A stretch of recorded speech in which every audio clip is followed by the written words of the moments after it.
Ferran Torres qui enchaîne les bonnes performances, qui l'aurait cru. Salut les Blaugrana, j'espère que vous allez bien. Petit débrief entre le FC Barcelone et Almeria. Une dernière pour Gérard Piqué et franchement, une très bonne dernière. Une dernière de qualité. Gérard Piqué a été solide, mais bon, en même temps, Almeria n'ont pas beaucoup attaqué. Franchement, on va pas mentir, on va pas dire que là, ils ont eu 30 000 occasions et que Piqué était là. Mais il était là sur le peu d'occasions qu'a eu Almeria. Il était là, il couvrait bien. Ses transversales ont été très très bonnes, très très intéressantes.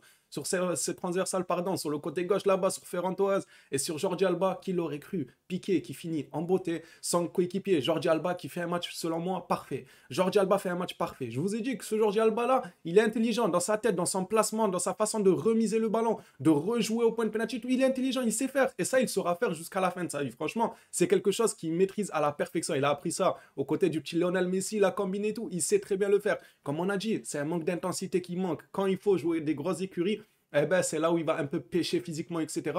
Mais sinon, quand le Barça a le ballon au pied, quand le Barça domine, Jordi Alba, très bon. Jordi Alba a encore des choses à offrir à ce FC Barcelone dans ce genre de match, bien évidemment. Ça ne veut pas dire que je veux que Xavi l'aligne dans les plus grands matchs. Mais en tout cas, dans ce genre de match, Jordi Alba, parfait. Très, très bon match. Il faut le saluer. Ferran Torres, les gars. Est-ce qu'on va l'appeler Ferran Tocar Torres? Non. Sérieusement, non. Il fait un superbe match. Je suis super content.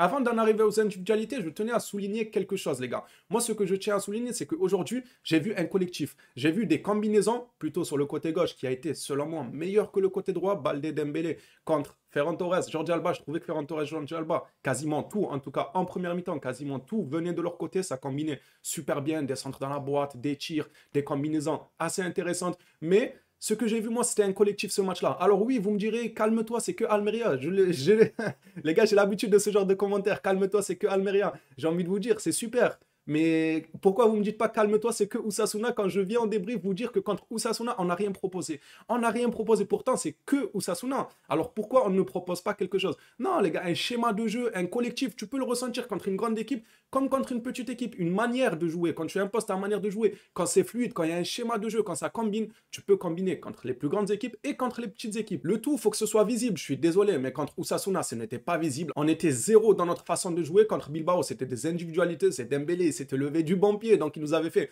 une masterclass. On n'avait rien proposé en termes de jeu. Donc là, contre Almeria, moi je suis content d'avoir vu des combinaisons, d'avoir vu des 1-2, d'avoir vu Busquets nous sortir de très très bonnes transversales, Piqué pareil, de très très bonnes transversales. Moi ça m'a fait tout de même plaisir, même si je sais que ce n'est que Almeria. Ce n'est pas une grosse opposition, etc. Mais j'ai vu quand même de bonnes combinaisons. Moi ça me fait plaisir contre Osasuna. Ce n'est que Osasuna. On n'avait pas vu de bonnes combinaisons et ça m'a fait plaisir. Venons maintenant aux individualités. Lewandowski, qu'est-ce que tu fais Lewandowski? Sérieux, le penalty Lewandowski avec autant d'expérience que toi, tu t'es fait avoir par le gardien. Parce que clairement, les gars, il se fait avoir par le gardien. Il hésite. On a vu un peu, il a pris un peu les airs de Neymar en ralentissant un peu. Mais le gardien, les gars, il n'a pas choisi de côté tout simplement. Il a hésité à aller à gauche, à droite ou rester au milieu. Et ça a un peu perturbé Lewandowski qui a totalement raté son tir poteau sortant pour Lewandowski. C'est dommage. Moi, je voulais que ce soit Gérard Piqué qui tire ce pénon.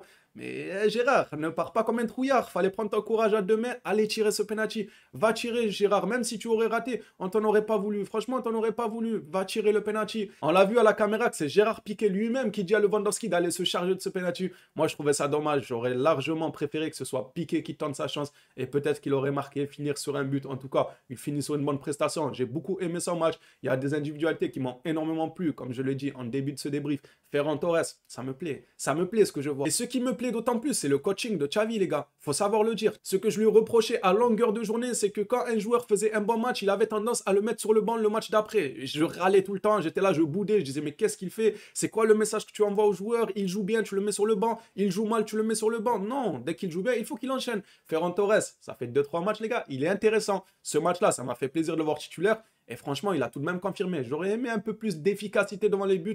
D'ailleurs, Ferran Torres, on l'a vu très très agacé lors de son changement. Alors je sais pas les gars, sur ce sujet-là, il peut y avoir plusieurs manières d'interpréter. C'est pas forcément la meilleure des choses d'avoir ce genre de réaction, de se laisser emporter par les émotions. Bon, Ferran Torres, c'était un peu plus légitime qu'il soit agacé car lui faisait un bon match. Le match d'avant, quand Fatih, il jette le chasuble au sol, il ne faisait pas un bon match. C'était pas logique. Il n'y avait aucun rapport pour que le joueur puisse s'énerver. Là, Ferran Torres, on peut dire qu'il peut être agacé car il aurait peut-être mérité de terminer terminer le match. Mais il ne faut pas oublier qu'il y a de la concurrence. Il ne faut pas oublier que c'est pas parce qu'il a fait 2 matchs assez intéressants. Et là, ce soir, il confirme encore un match. Sans être un tueur devant la cage, ça ne va pas être suffisant pour mettre Facci au placard définitivement et qu'il ait 0 minute de temps de jeu. Il ne faut pas abuser. Mais je ne pense pas que Ferran Torres ait été agacé par ça, par ce changement, car je pense qu'il le sait. Il le sait que Facci doit jouer un peu pour rester en jambes, pour lui aussi essayer de montrer ce qu'il vaut match après match. Ferran Torres, lui, il commence à reprendre de la confiance. Ça fait extrêmement plaisir. Moi, à première vue, j'ai l'impression que Ferran Torres est agacé de ne pas avoir été efficace. Je pense qu'il aurait aimé sortir en marquant un but, car il aurait mérité. Il a eu les occasions, les gars, il se positionnait super bien.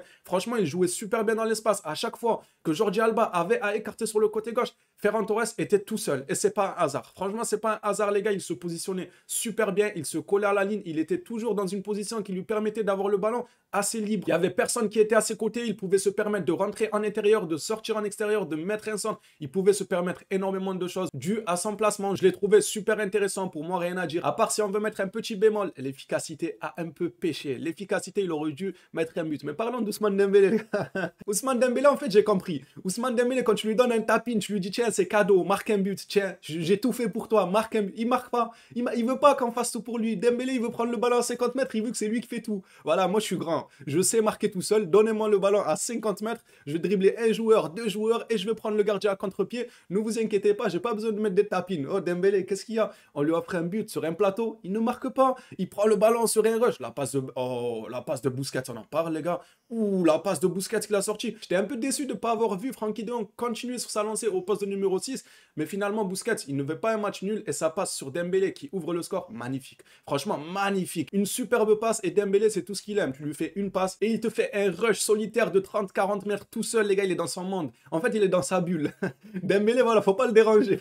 Faut pas venir taper et lui dire fais-moi une passe ou tiens, je fais tout pour toi, je te donne le ballon. Il est dans son monde. Il a des écouteurs. Il joue en AirPod, les gars. Je pense Dembélé, les gars, peut-être il a des AirPods invisibles. On ne les voit pas, mais il doit écouter de la musique. Il est tout seul dans son monde. Il prend le ballon là-bas à 40 mètres. Super content, les gars. Super content de Dembélé. En deuxième mi-temps, première mi-temps, je trouvais que le côté droit, comme je vous ai dit, ce n'était pas ce qu'il y avait de meilleur. Je préférais largement le côté gauche où c'était plus fluide. Ça combinait un peu plus naturellement tout ça. Mais deuxième mi-temps, ça se voit qu'il s'est fait remonter les bretelles par Xavi, les gars. Xavi lui a remonté les bretelles dans les vestiaires. Il est rentré avec de bonnes intentions en deuxième mi-temps et on l'a vu. À peine quelques minutes de retour des vestiaires, Dembélé qui fait un rush qui efface comme du n'importe quoi les défenseurs. Ok, ça a été super. Mais parlons de la deuxième action d'Ousmane Dembélé. Qu'est-ce qui lui arrive? Qu'est-ce qui lui arrive? Il se croit au quartier avec ses amis. Non, franchement, j'en rigole parce qu'on a gagné. Le match est fini 2-0. Mais si Almeria revenait à 1-1 et qu'on finit à 1, je lui en aurais voulu, les gars. Moi, je lui en aurais voulu. Il croit, il est au quartier avec ses amis. Il fait glisser le gardien. Il fait glisser les deux défenseurs. Il revient. Moi, si je devais le défendre un peu avec une petite théorie, j'ai l'impression qu'il voulait faire croquer un peu Lewandowski. Qu'est-ce que vous en pensez, les gars? Vous voulez attendre un peu Lewandowski pour lui offrir un tapin, non?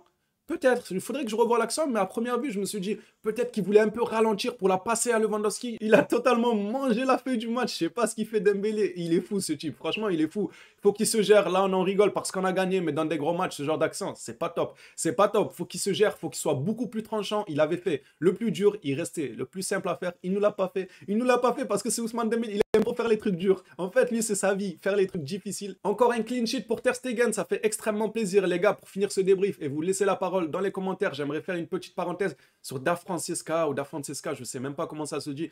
Mais les gars, Pedri, il lui doit de l'argent. Il faut qu'il nous le dise, Da Francesca. S'il a prêté de l'argent à Pedri et que Pedri doit lui redonner, il faut qu'il nous le dise. Pour ceux qui ont regardé le match sur Beansport, vous savez très bien de quoi je parle. Il en voulait au petit. Il en voulait. Pourtant, moi, vous savez, les gars, je suis cash avec Pedri. Pedri, j'en attends plus de lui. J'attends beaucoup plus de Pedri, les gars. Je suis d'accord avec une seule chose que Da Francesca a eu à dire ce soir, c'est qu'il a dit le Barça a donné trop de responsabilités à Pedri pour quelqu'un de son âge. C'est vrai, quelqu'un de son âge ne doit pas avoir autant de responsabilités sur les épaules. Mais là, ça va, il y a des individualités qui commencent à se faire. Lewandowski qui s'est super bien intégré, Dembélé qui se gère même si c'est pas le plus régulier, Ferran Torres qui commence à prendre de la confiance. Da Francesca, les gars, il commence à nous dire que oui, le Barça, faut qu'il garde De Jong, faut qu'il prenne Bernardo Silva. Moi, j'aurais pris De Bruyne. Et il y a son ami là, je sais pas qui lui disait oui, mais Pedri, t'en fais quoi? Il disait Pedri, il a insinué qu'il fallait qu'il soit sur le banc en fait. En fait, il a insinué que Pedri était un joueur de banc. Je suis pas d'accord. Je suis pas d'accord. Il a dit un nombre de bêtises incalculables. Je suis le premier à dire que Pedri, il faut qu'il prenne plus sa chance Pedri, il faut qu'il aille vite de l'avant, essayer de casser des lignes, car il sait faire. Il est technique. On l'a vu encore en fin de match, là, la petite talonnade roulette pour éliminer son vis-à-vis. Il est technique, il sait faire. Je lui demande de casser un peu plus de lignes dans sa façon de jouer et ne pas être très très mou. Mais à part ça, on ne peut pas dire que Pedri c'est un joueur de banc, que c'est un joueur limite, il était à deux doigts de nous dire qu'il ne méritait pas le FC Barcelone. Je vous promets, ceux qui ont vu le match sur beIN Sport, ils savent ce que Da Francesca était en train d'insinuer, ce qu'il était en train de dire sur Pedri. Pour moi, il aurait dit que Pedri ne méritait pas le Barça, c'est la même chose. C'est la même chose et j'étais pas d'accord, franchement, j'étais à deux doigts de le muter, j'étais à deux doigts de dire allez hop, le vieux là, il va se taire. Évidemment, je rigole, je l'aime bien Da Francesca, mais la vie là, je sais pas, il était à jeun les gars ce soir. Est-ce qu'il était à jeun parce que je parle de Pedri, mais il nous a dit que Frenkie de Jong devrait jouer en faux neuf à côté de Lewandowski, double buteur. Je ne sais pas s'il était à jeun ou s'il a consommé quelconque substance, mais tout n'était pas clair dans ce qu'il disait. Voilà, je tenais à faire une parenthèse. Pour moi, c'est une bêtise de dire que Pedri ne mérite pas le Barça, etc. C'est faux. On peut, bien évidemment, débattre sur le fait qu'il ne tire pas assez. C'est totalement vrai. Il doit prendre plus sa chance. Oui, on peut débattre sur le fait que quelques actions, il a tendance à ralentir le jeu. Ça peut être vrai, ça peut se débattre. Même moi, je lui en veux de ce côté-là. Mais il mérite de jouer au Barça. Il va progresser petit à petit sur ces points-là, tout ce qui est tir, prendre sa chance, etc. Mais il faut arrêter d'insinuer des bêtises en disant qu'il ne mérite pas d'être titulaire ou je ne sais quoi, les gars. Car quand le Barça allait mal, c'était l'un des seuls à tenir ce Barça-là debout. C'était l'un des seuls à courir, à ratisser le terrain, à faire tout son possible pour tenir le Barça debout. Et maintenant, quand on va dire le Barça, ça se passe un peu mieux en Ligue 1 en tout cas, parce que Ligue des Champions, on sait ce qui s'est passé. En Ligue 1, maintenant que ça se passe mieux, on veut un peu boycotter Pedri en parlant de banc, en parlant de ne mérite pas le Barça. Faut arrêter les conneries. J'étais déçu de ces commentaires. Voilà, c'est à titre personnel, ce n'est que mon avis. Il y en a peut-être qui ont été d'accord avec les commentaires de Da Francesca. C'est votre avis, les gars. On est là pour partager nos avis. Voilà, les gars, tout ce que j'avais à dire sur ce match. J'ai pu oublier des points. Je suis désolé. Je réagis à chaud juste après le match. Si j'ai oublié des choses, n'hésitez pas à me les rappeler dans les commentaires. Bien, je reviendrai dessus sur les prochaines vidéos actualités. On reparlera un peu de ce match s'il faut. Si je me dis, ah, j'ai pas parlé de ce point-là, etc.